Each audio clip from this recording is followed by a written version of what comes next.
Bom dia a todas as companheiras, todos os companheiros. Queria saudar... Alô? Queria saudar aqui a mesa, a Mônica, a Marúcia, a Malu, a Andréia. Queria também agradecer e cumprimentar, em nome da Júlia, a organização dessa atividade. E esse agradecimento eu faço também em nome da Frente Nacional pelo Saneamento Ambiental, frente que eu coordeno, e também em nome da rede, o Atrelete, que é uma rede que reúne várias universidades da Europa e da América Latina, inclusive o Brasil, e que tem tratado a questão da água, além do enfoque técnico e científico, e parte de um pressuposto de que a falta de sustentabilidade dos ecossistemas aquáticos e das desigualdades e das injustiças em relação ao acesso à água não está relacionada à falta de técnica, de tecnologia, mas está relacionada a opções políticas de caráter social e econômico, né? E trabalha na perspectiva de envolver o conjunto da sociedade na luta em defesa da água. Alô? Obrigado. E a Frente Nacional pelo Saneamento Ambiental é uma frente que foi criada em 1997 exatamente para lutar contra a privatização da água, em defesa da água pública, sobre controle público e com controle social, né? E reúne entidades do movimento sindical, do movimento popular, e tem tentado fazer um grande trabalho a nível nacional em defesa da água. Quero, inicialmente, dizer o seguinte, né? É claro que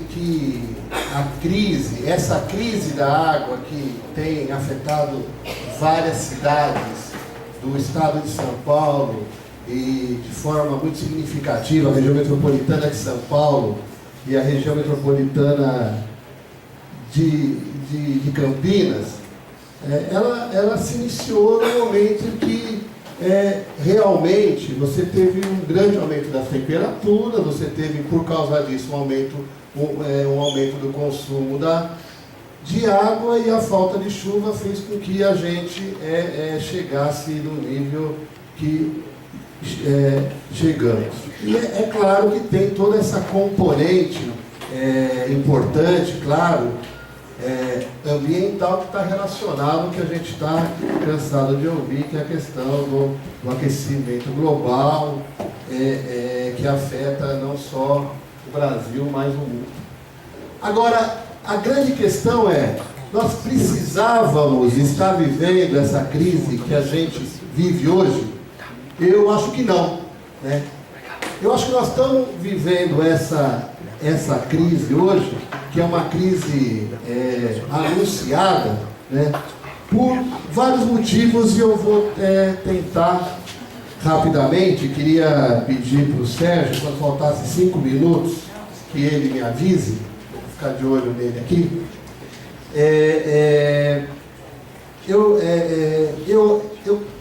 Eu quero destacar alguns pontos. O primeiro deles trata-se de uma opção do governo do estado de São Paulo relacionada à forma como se gere e como se geriu a água no nosso estado. Está relacionado também à negligência com que o governo do estado e os municípios tratam e trataram a questão da água e do saneamento no nosso estado. Os mananciais de abastecimento de água da região metropolitana de São Paulo, não só o sistema Cantareira, mas todos eles, historicamente, trabalharam no limite da sua capacidade, o tempo todo. Quer dizer, produzindo mais água do que a capacidade que os sistemas tinham, né? E nós sempre demos sorte. Nós sempre demos sorte porque choveu. Sempre chovia. E então isso fez com que a gente nunca tivéssemos, claro, né, nos últimos tempos, pelo menos, passado por uma crise como essa. Se vocês derem uma lida no EIA-RIMA do projeto São Lourenço, que vai trazer 4,7 metros cúbicos de água por segundo a mais para a região metropolitana de São Paulo, lá já estava dito em 2010 que tinham que ser tomadas providências porque os sistemas já estavam trabalhando no limite da sua capacidade. Então não é segredo para ninguém que a situação que nós estamos enfrentando hoje, nós enfrentaríamos mais cedo ou mais tarde, né? Outra questão que é fundamental a gente trazer para esse debate é que a água, né, ela há muito tempo é tratada como mercadoria e não como um bem essencial para o desenvolvimento social, econômico e fundamentalmente para a vida. Quer dizer, e essa visão mercantil da água, né, fez com que, por exemplo, a Sabesp, que é a empresa responsável por abastecer 62% da população do estado de São Paulo, e também os municípios, nunca investiram pesado numa campanha de consumo consciente da água, né? Por quê? Porque eu vendo água, né? Quando eu vendo água, quanto mais eu vendo, mais receita eu tenho. Quanto mais receita eu tenho, mais dividendos, mais lucro eu tenho e mais dividendos eu distribuo para os acionistas do Brasil e os acionistas americanos que têm uma parte das ações, no caso da Sabesp, né? Essa lógica é uma lógica perversa que coloca a questão da água como uma mercadoria, não como um bem essencial à vida. Já deu 5 minutos? Já? Tá. Outra questão que é muito importante é a questão da redução de perdas. Vocês estão acostumados a ver, todo 22 de março, que é o Dia Mundial da Água, as campanhas, elas tentam responsabilizar o cidadão comum, a dona Maria que lava a calçada, o cara que lava o carro e tal, como sendo os grandes responsáveis pela crise da água. É verdade que a população tem que ser conscientizada, que tem que reduzir o consumo e usar água com parcimônia e tal, é verdade. Mas é verdade também que nós temos que cobrar dos operadores públicos de saneamento que eles reduzam as suas perdas. O Brasil perde 40% da água que produz, a Sabesp perde mais de 30% da água que produz na região metropolitana de São Paulo, né? E tem investido grandes somas, bilhões de reais, num processo de redução de perdas, tá certo? Que não tem dado resultado e que, inclusive, tem denúncias sobre as empresas contratadas. Para isso que é motivo de pedido de CPI na Assembleia Legislativa de São Paulo. Então é disso que nós estamos falando, né?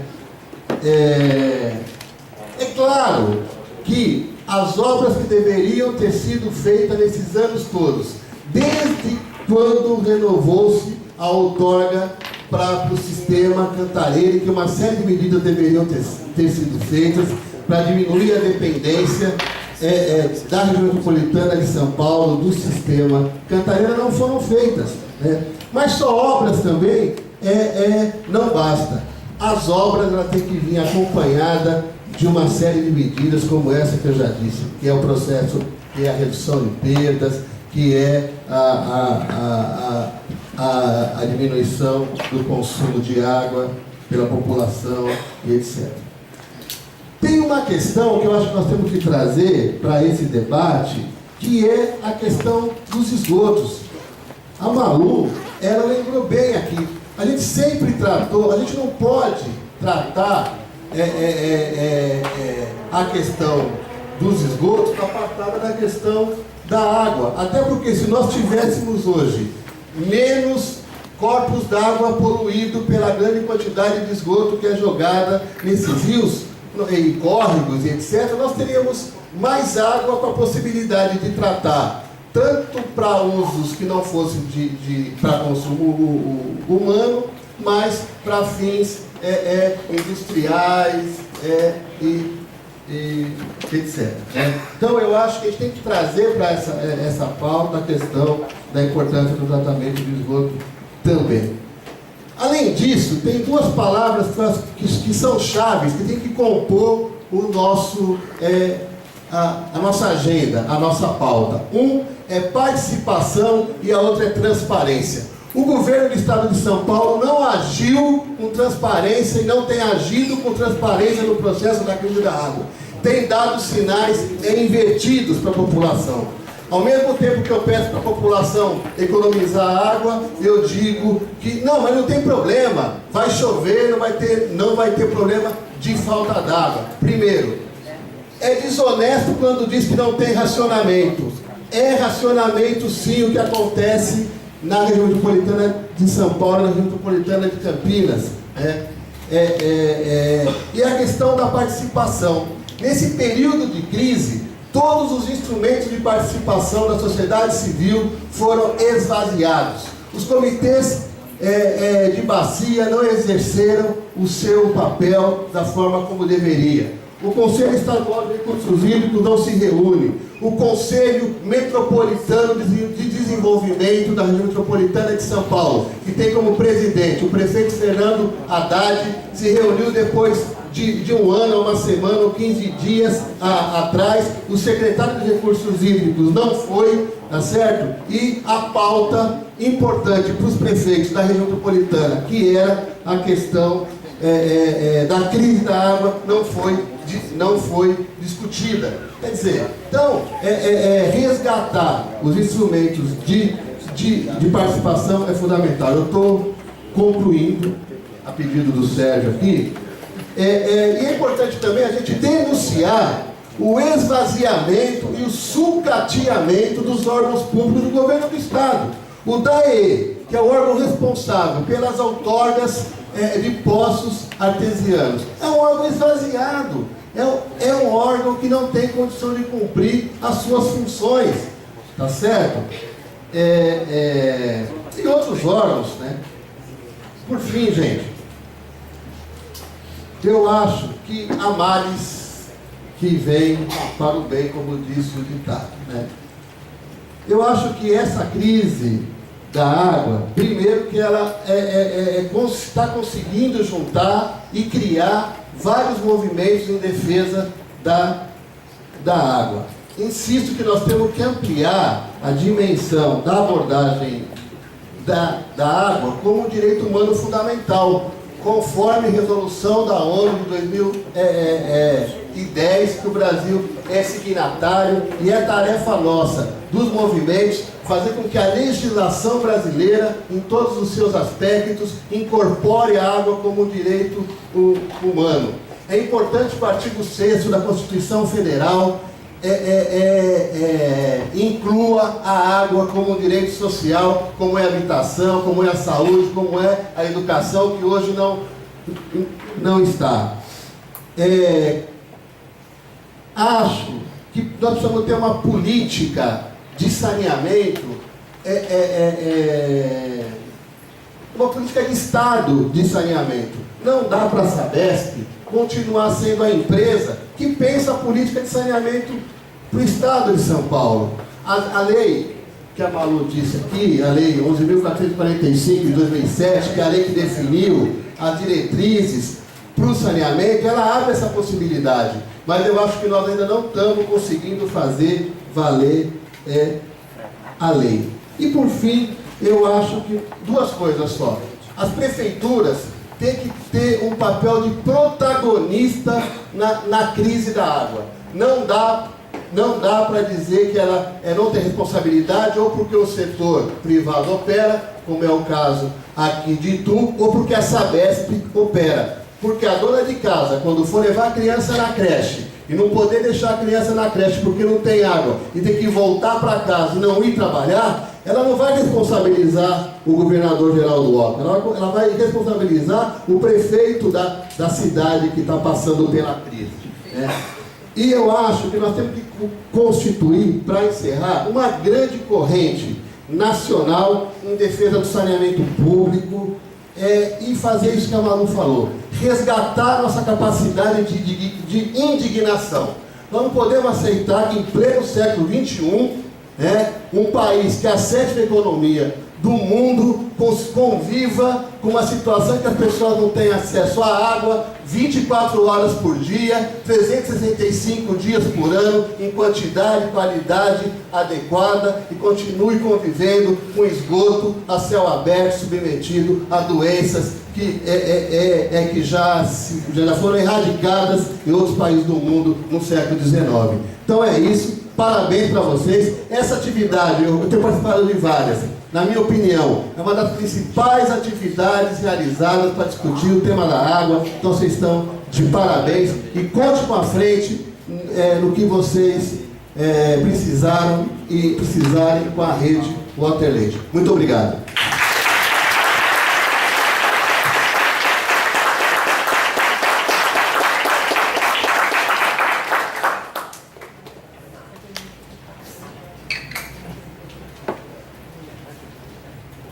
Bom dia, sou Andréia, sou professora de Geografia, militante do coletivo Juntos, e estou com uma baita tarefa agora, depois de falar do Edson e da Malu, né? Tá difícil aqui, mas vou tentar. Eu acompanho o tema desde o comecinho do ano, então venho através aí de notícias de jornal, de pesquisas, o que eu tive na minha formação na graduação. Eu tenho tentado sintetizar um pouquinho o que eu acho que são os principais fatores que culminaram com essa crise. Então acho que na minha fala eu vou tentar responder essa pergunta, né, do porquê que falta água, e aí vou pedir um pouquinho de licença para o pessoal aqui de Itu falar um pouco mais de São Paulo, e também tentar contar algumas perspectivas a partir disso, né? Então acho que o Edson já falou algumas coisas que eu gostaria só de endossar. Então a primeira delas, né, tentando responder essa pergunta do porquê que falta água. Bom, a primeira e mais óbvia é por conta da seca, né? Acho que foi perceptível para todo mundo, independente se era da cidade de São Paulo ou aqui em Itu, que esse ano de 2014 foi um ano mais seco. A gente teve uma redução, sim, da quantidade de chuvas. Porém, esse não foi, né, o ano mais seco da história do Brasil. Em 1963, a gente teve, na região sudeste, 5 meses sem uma gota de água. Ou seja, a gente já teve um momento em que essa falta de chuvas foi pior. Porém, não tivemos uma crise de abastecimento de água tão grande. O que eu estou querendo dizer com isso? Claro que em 63 a quantidade de habitantes também da região era outra, né? Mas onde que eu estou querendo chegar com essa questão? Eu acho que essa crise que a gente está passando agora é a maior crise hídrica em 84 anos. E a gente tem que tomar cuidado, porque tem um esforço grande da mídia, principalmente, de tentar convencer a gente de que a gente está passando por essa crise justamente porque São Pedro nos odeia e não está nos mandando água. E acho que a fala do Edson foi muito nesse sentido, né? De, olha, ok, temos uma questão de falta de chuvas, de redução das chuvas, mas esse não é o principal fator que desenrolou nessa crise, né? Porém, ele existe. Um segundo fator é justamente a questão do desperdício. E aí, quando eu falo em desperdício, a gente lembra com certeza daquelas cenas, né, de demorar no banho, escovar o dente com a torneira aberta, enfim, lavar a calçada com a mangueira, lavar o carro 10 vezes por semana, enfim. Vem essas coisas na cabeça que eu acho que é muito importante, assim, a gente fazer campanhas de conscientização da população. E como o Edson falou, não é do interesse dessas empresas de água, porque se você reduz o consumo da população, por óbvio, você reduz o lucro, né? Então, é importante, assim, essas campanhas, mas acho que quando a gente fala de desperdício, a gente tem que lembrar que o principal local, né, onde ocorre o desperdício em maior quantidade é justamente na rede de distribuição. Né, de 30% a 40% de toda a água que é retirada dos reservatórios e chega na nossa casa, ela se perde no meio do caminho.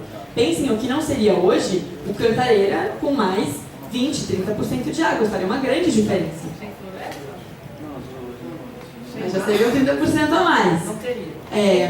Outra questão é que, pensando também no desperdício, a gente tem que lembrar que o consumo doméstico, se a gente for utilizar aí os dados gerais para o mundo inteiro, é que esse consumo doméstico ele é apenas 10%.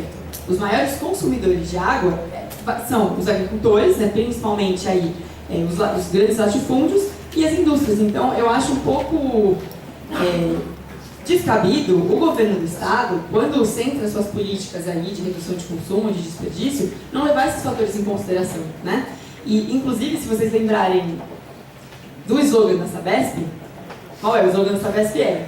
Sabesp, sabendo usar, não vai faltar, né? Ou seja, o que eles estão querendo dizer com isso? Que se faltar água, é uma responsabilidade sua, é uma responsabilidade do indivíduo, do usuário final. Então, acho que a gente tem que uma culpabilização da população pela falta de água. Acho que a gente tem que combater isso muito forte. Um terceiro ponto, que aí eu acho que é o mais importante, é a gestão, né? A gestão e o planejamento. O que é a gestão e o planejamento? São decisões políticas que são feitas ou não são feitas. E aí eu tive uma professora na minha graduação, que eu acho que ela falava uma coisa bastante interessante. Quando a gente falava que, porque isso aqui é falta de planejamento. Não existe falta de planejamento. O que existe é uma decisão política que não priorizou aquela questão. É uma decisão política, né? Então, quando a gente for falar desse planejamento que foi feito pelo governo do Estado, acho que a gente não deveria usar falar foi falta de planejamento, né? Eles não tinham técnicos ali qualificados para fazer um bom planejamento do uso da água. Não, eles têm ótimos técnicos, mas que optaram por um outro modelo. E acho que isso é importante de lembrar, até porque, como o Milson ressaltou, o Estado de São Paulo, em 2003, passou por uma crise hídrica bastante grave e que só foi salva aos 45 do segundo tempo porque choveu. E naquele momento, em 2003, ficou evidente que o sistema Cantareira já estava sobrecarregado e que eram necessárias obras para desafogar o sistema. E aí, concordo com a Malu que só as obras por si só não resolvem o problema, né? A gente tem outras... como o combate ao desmatamento, que são muito importantes, porque essa relação da vegetação com a água, ela está diretamente relacionada. Será que foi falta de dinheiro? Então, é isso, o governo do Estado não fez porque não faltou dinheiro. Se a gente lembrar as manchetes do começo do ano, o que mais foi dito foi que a Sabesp bateu recorde de arrecadação, né? Nesses últimos 10 anos, foram 12 bilhões arrecadados pela Sabesp, sendo que 4 bilhões foram para o bolso dos acionistas. Então, esse processo de privatização também está relacionado do porquê que essa série de obras, que essa série de medidas não foram feitas. E aí, um dado de curiosidade, só com propaganda, nesses mesmos 10 anos, a Sabesp gastou 557 milhões, sendo 50 milhões só nesse ano de 2014, com esse processo de crise. Então, vejam que dinheiro também não me parece que é o grande problema aqui da questão. Vale lembrar que o sistema Cantareira, a água do sistema Cantareira, ela vem sendo retirada mais do que a taxa de recarga. Ou seja, esse processo a médio e longo prazo, automaticamente entraria em colapso, né? Juntamente com isso, a gente tem um avanço da urbanização na região metropolitana de São Paulo. Ou seja, a demanda por água também está aumentando. Então, a gente vê que existiu uma opção, de fato, do governo do Estado em deixar que essa situação toda entrasse em colapso.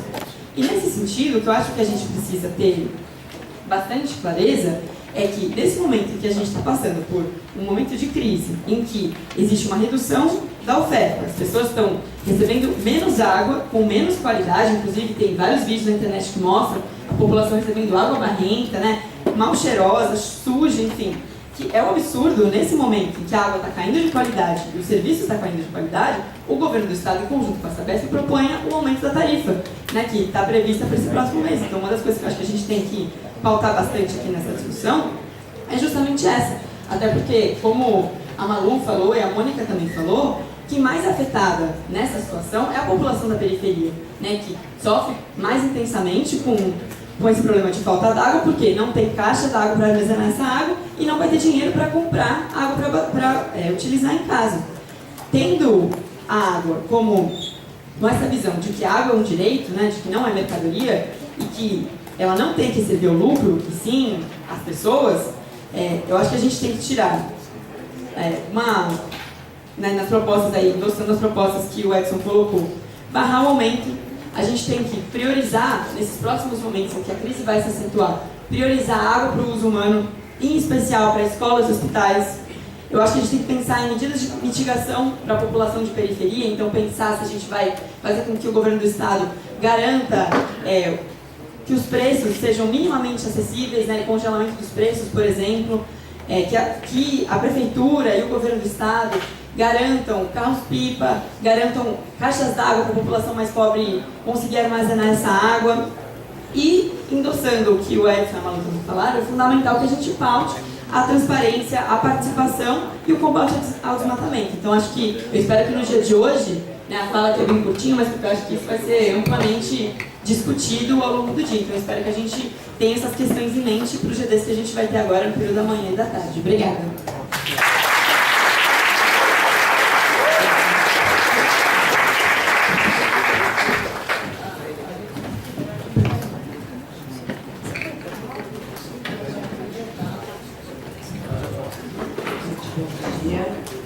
Alô, bom dia.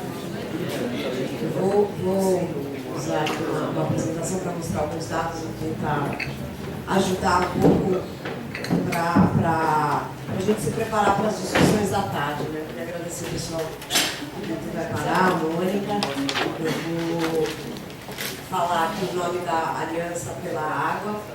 A Aliança pela Água foi lançada em 29 de outubro desse ano. Meu nome é Marúcia, eu trabalho com o Instituto Socioambiental, já tive um histórico de mais de 10 anos trabalhando com a proteção e defesa dos mananciais em São Paulo, fiquei um tempo fora e voltei esse ano e comecei junto com várias organizações e pessoas que atuam nessa área, novas, antigas, construir essa ideia de uma aliança pela água em São Paulo, considerando que não só a crise ela tem uma dimensão muito grave, talvez a mais grave que em São Paulo já passou, e eu acho que isso a gente vai conseguir entender melhor hoje, como a ausência, né, de espaços de participação, da transparência nesse processo em relação à crise, de certa forma afastou e desarticulou vários movimentos, várias iniciativas que estão agora retomando um pouco dessa união em torno da Aliança pela Água, do qual o Instituto Socioambiental, a SOS Mata Atlântica, o Greenpeace, a Bem Diversidade, o Coletivo Curupira, o Juntos, o Itu Vai Parar, o Volume Vivo, todas essas organizações estão se encontrando nesse espaço para não só discutir sobre a crise, mas também começar a discutir propostas para a crise. Pode passar, por favor. Então, esse é um conjunto aí de organizações iniciais que começaram a aderir à aliança nessa linha, né? Pode seguir, com o objetivo, né, de trabalhar a aliança ela tem 3 princípios. Esses princípios foram definidos no âmbito de um processo aí bem participativo de discussão nesse grupo. Todo esse material está no site que chama aguasp.com.br. Então, primeiro, né, a água é uma mercadoria, ela é um direito humano. Todos os governos têm responsabilidade sobre a água. Outra coisa que eu acho que é legal a gente refletir hoje, que é como é que a gente, para sair de uma crise como essa, quem deve fazer o que? Isso às vezes fica bem confuso, né? O que a Sabesp tem que fazer, o que a prefeitura, eu acho que seria melhor a gente poder trabalhar isso um pouco. Todos esses governos têm responsabilidade, mas eles estão a serviço da população, e não das concessionárias de saneamento, e não de outros setores. O uso prioritário da água é o abastecimento humano, abastecimento doméstico, abastecimento penal, mas esse é o uso prioritário da água. Soltou aqui. E que as soluções para cuidar da água, elas devem incluir a recuperação e a recomposição das fontes de água que existem.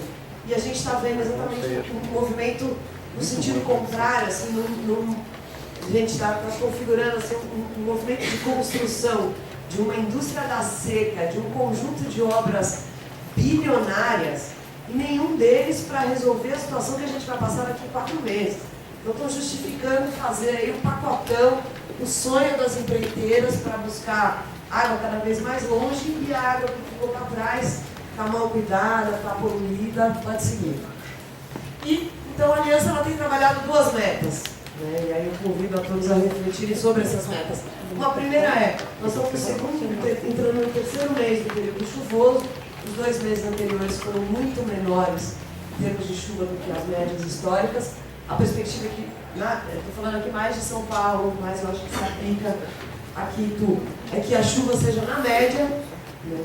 Isso vai fazer com que as empresas que abastecem São Paulo estejam numa situação igual ou pior do que elas estavam esse ano, ou seja, a crise não é uma crise que uma chuvinha vai resolver, né?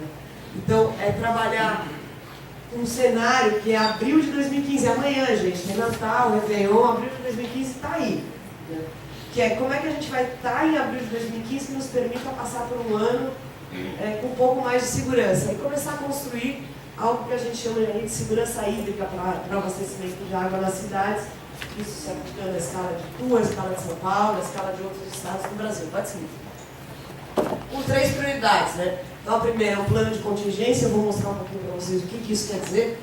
Redução de consumo em diferentes escalas, né? A gente trabalhar com captação de água da chuva, com reuso de água, com diminuição do consumo dos grandes consumidores, né? O que a gente tem visto aí, uma série de ações. Não, galera, vamos escovar o dente com a torneira fechada. E você vê um monte de academia, shopping, um monte de grandes consumidores com quase nenhuma medida em relação às suas reduções de consumo e quase nenhuma medida para incentivar esses setores a usarem água de reuso e liberarem a água para o abastecimento humano.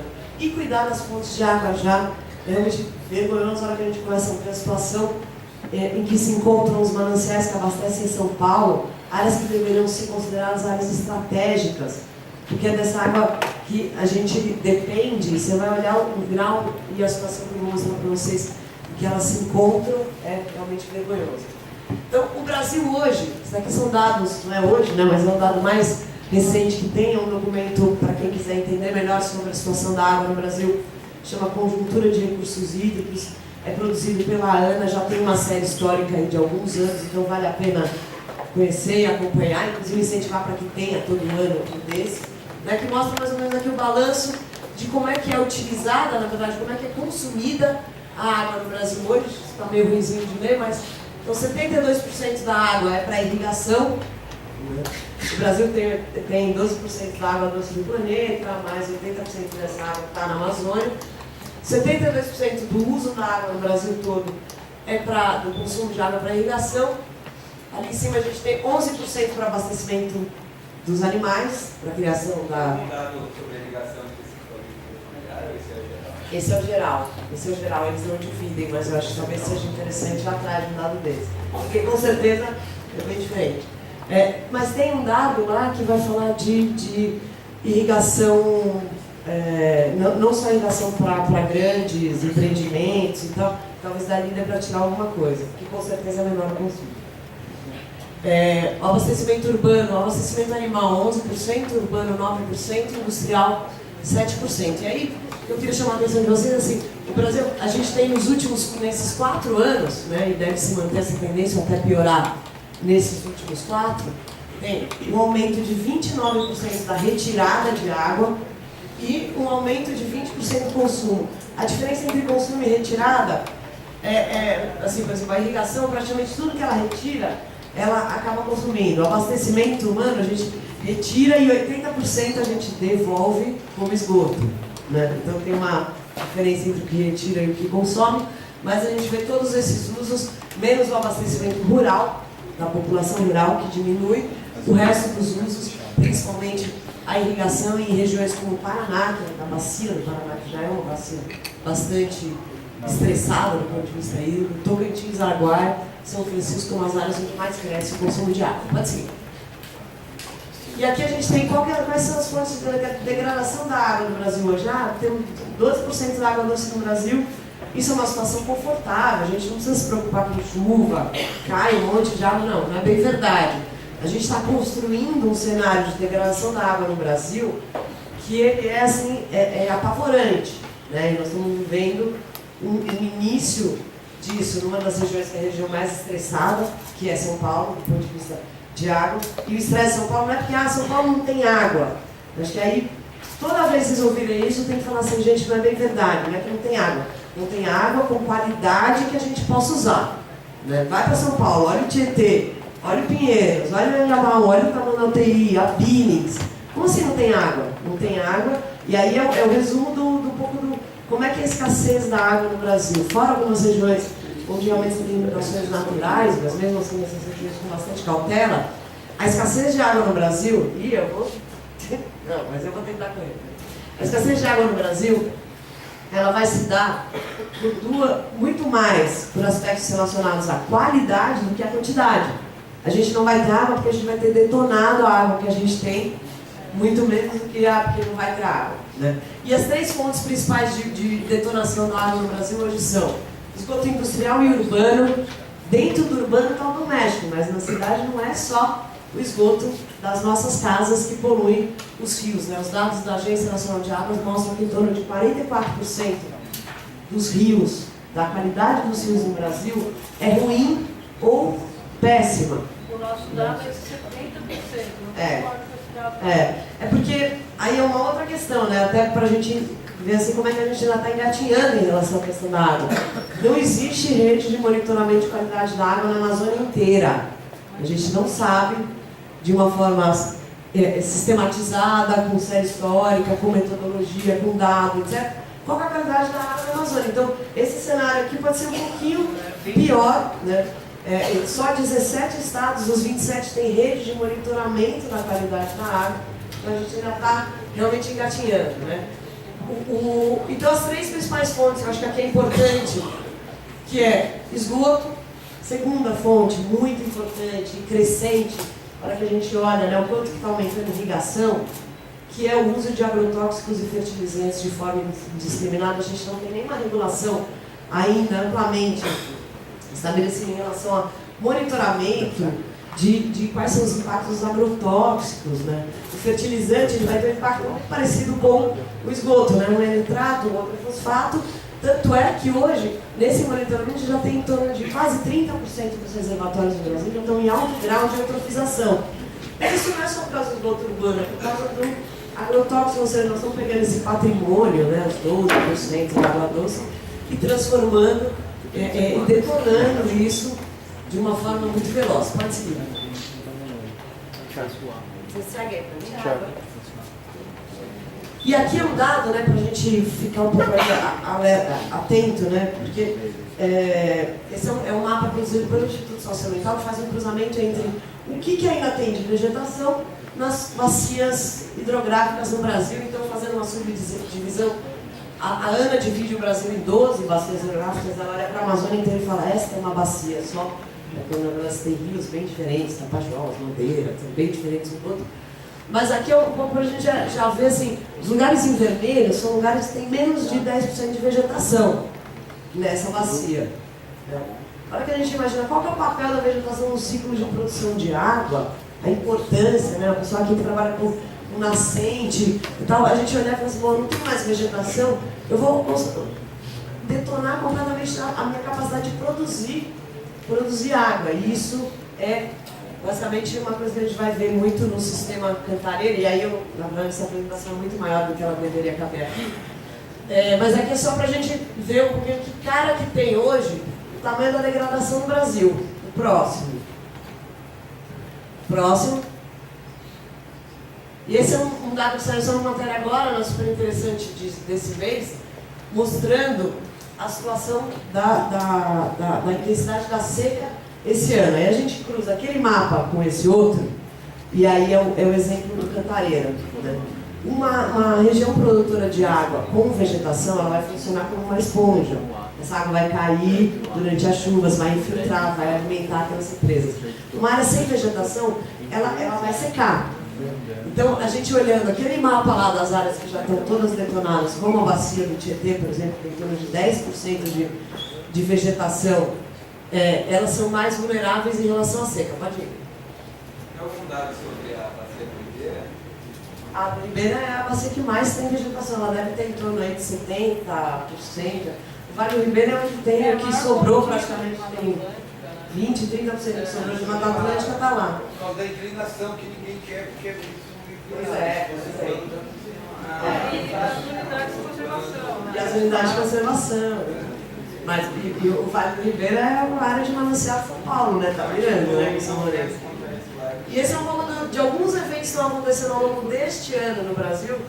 A gente começa a ver que essa dimensão, né, da seca, da detonação da água e do aumento do estresse em relação à água, não é só uma coisa que está restrita ao estado de São Paulo, que é o mais, essa região bem vermelha ali, já está tudo detonado. Apesar disso, está sendo votado na Assembleia Estadual um PL, é o PL 219, que vai regulamentar o Código Florestal no estado.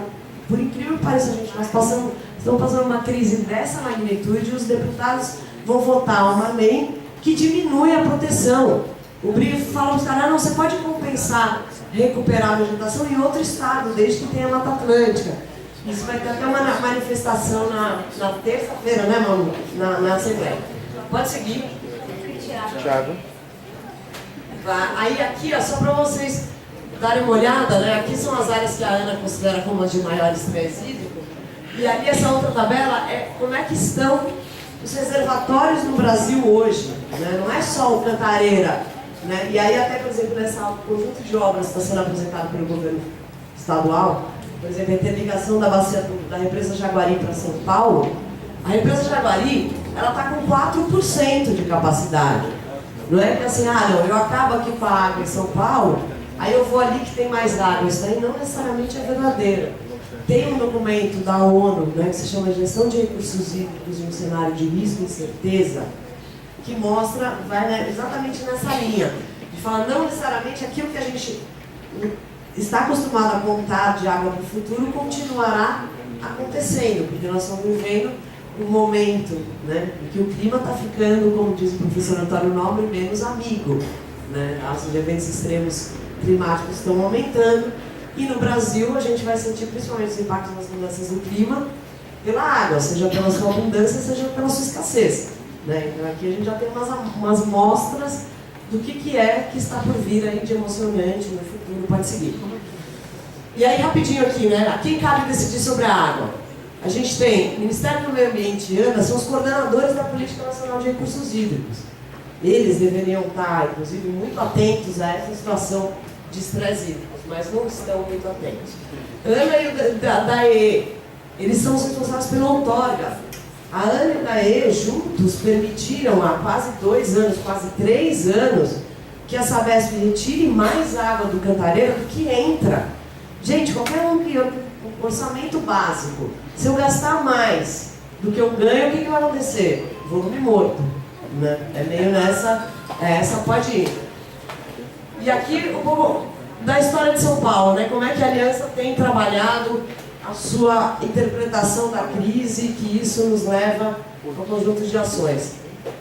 Nossa leitura é que existe uma gestão temerária dos recursos hídricos hoje no estado de São Paulo, uma gestão que tem como foco a oferta, ou seja, eu aumento, vocês querem água? Eu vou lá buscar, vou fazer mais uma obra, vai ter uma adutora, eu inauguro uma estação de tratamento de água, contrato um monte de empreiteiro, eu faço mais um monte de obra. E aí, tudo bem que se a gente já estragou com a Binix, etc., eu vou buscar mais água, né? Muito focado em obra e sem cuidado com as fontes, né? Pra vocês terem uma ideia, Cantareira, ele tem menos da metade do entorno das empresas com vegetação. Imagina, é um sistema que depende metade da região metropolitana de São Paulo, totalmente detonado, ninguém cuida daquela região. O segundo, os eventos climáticos aumentando, déficit de chuva. Oh, muito bem! Muito bem!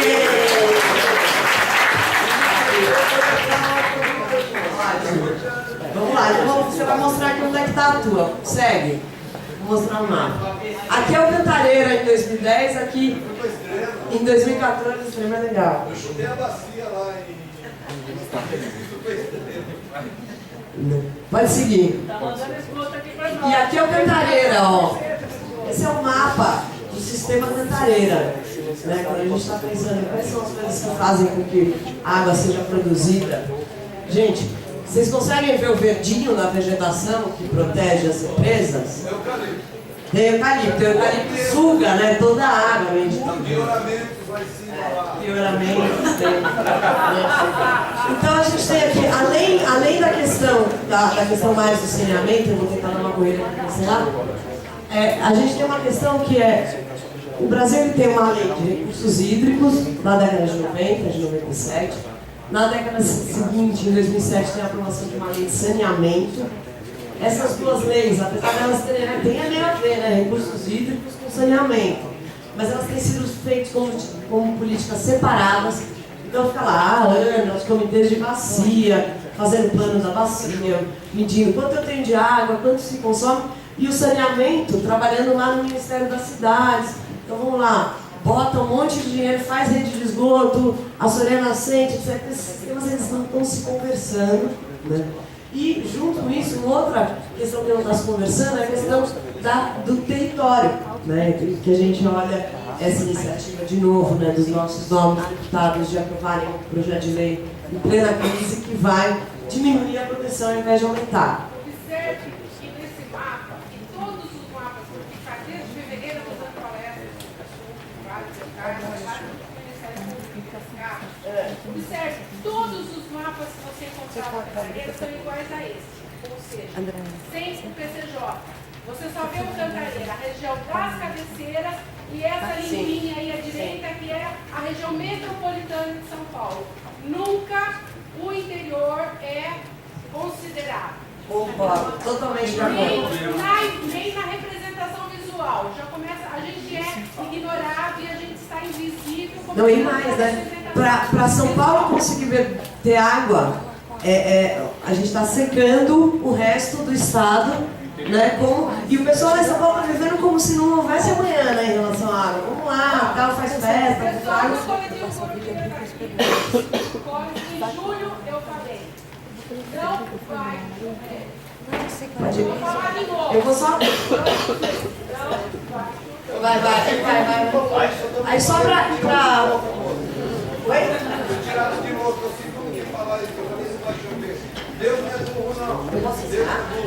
Se você pegar o jornalismo lá em cima... Gente, a Mônica tá pedindo só pra ver se eu consigo encerrar e a gente vai abrir pra pergunta e a gente bate um papo, pode ser?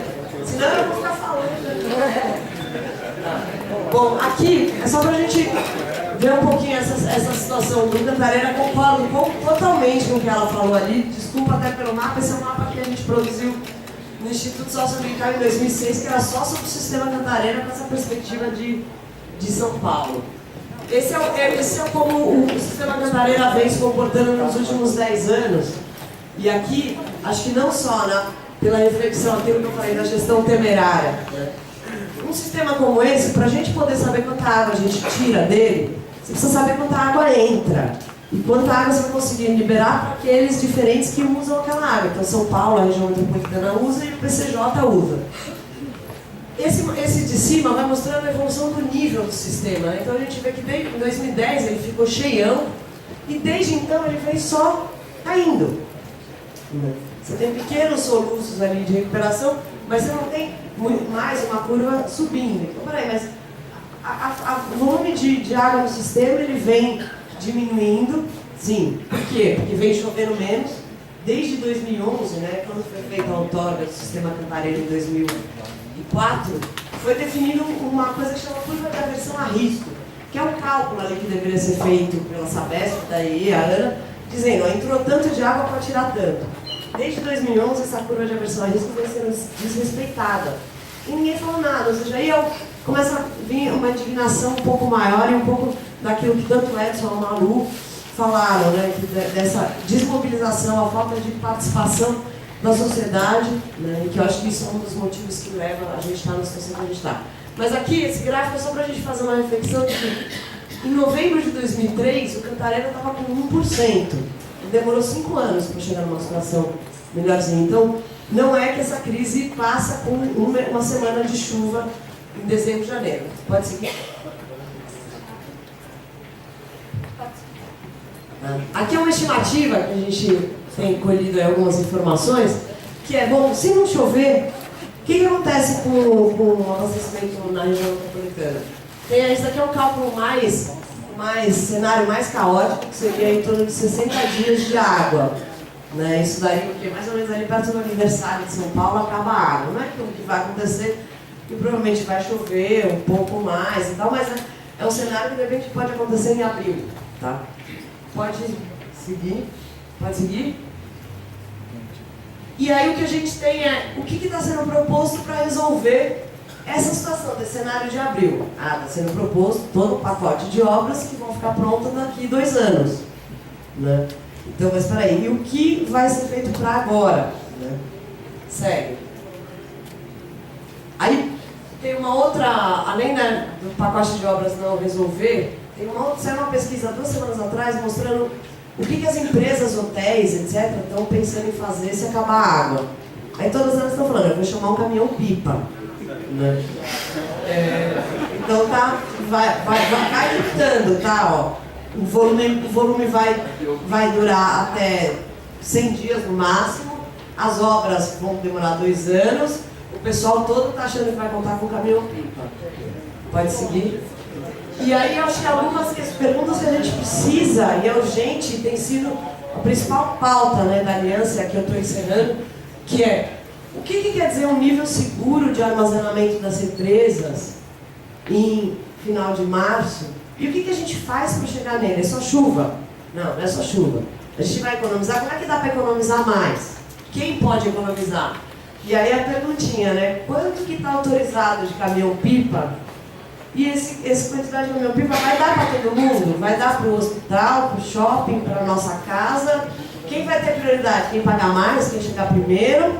Ou vai ter um plano de contingência dizendo a prioridade dos caminhões? Ah, é outra boa, né? Em São Paulo. Será que a CET está sabendo da quantidade de caminhão-pipa? Imagina caminhão-pipa vindo de Ubatuba, vindo de, sei lá, de Minas Gerais, lá do Pará, sei lá, da onde vai vir esse caminhão-pipa para abastecer São Paulo. A CET, será que ela está preparada para essa circulação? Né? Então, isso aqui são algumas perguntas provocativas que a gente precisa pensar. Pode seguir. Por quê? Porque se o pior cenário climático ele acontecer, o volume disponível para abastecer termina no primeiro semestre. Se o verão desse ano foi igual ao verão do ano passado, não vai ter água. Não é que vai faltar água, não vai ter água. O pessoal que de Itu viveu muito bem isso. Agora imagina isso na escala de 4,5 milhões de habitantes da porção leste da região metropolitana.